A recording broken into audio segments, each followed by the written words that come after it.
ప్రభు అయిన యేసుక్రీస్తు మరలా తిరిగి రెండవ రాకడలో రాబోతున్నాడు అన్న దానికి అనేకమైన రుజువులు ఆధారాలు ఉన్నాయి. అయితే ప్రభు అయిన యేసుక్రీస్తు వారు ఒక చిన్న గుర్తును మనకు విడిచిపెట్టి వెళ్ళారు.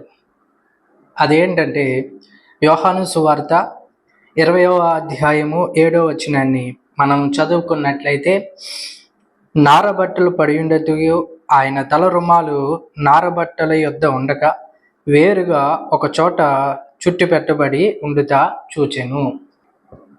చదవబడిన ఈ వాక్య భాగంలో ఆయన తల రుమాలు వేరుగా చుట్టి పెట్టబడి ఉండెను. మనము యూదుల సాంప్రదాయ ప్రకారము యజమానుడు భోజనపు బల్ల దగ్గర ఒక రుమాలు ఉంటుంది. అయితే ఆ యజమానుడు ఆ రుమాలను చుట్టిపెట్టి ఆ భోజనపు బల్ల యొద్ద నుండి ఎప్పుడైతే తిరిగి లేచి వెళ్తాడో అక్కడున్న దాసుడు ఆ భోజనపు బల్లను ముట్టుకోకూడదు.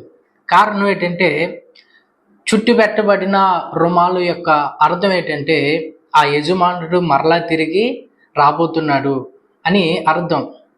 తన భోజనం ఇంకా పూర్తి కాలేదు కనుక మరలా తిరిగి ఆ యజమానుడు ఆ భోజనపు బల్ల దగ్గర వస్తాడు అని దానికి ఒక గుర్తుగా ఆ యొక్క రుమాలను చుట్టిపెట్టి అక్కడ పెడతారు.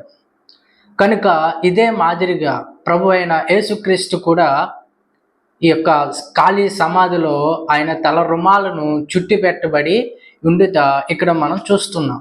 అంటే దాని అర్థం ఏంటంటే క్రీస్తు మరలా రాబోతున్నాడు. ఆమేన్. దేవునికి మహిమ కలుగును గాక.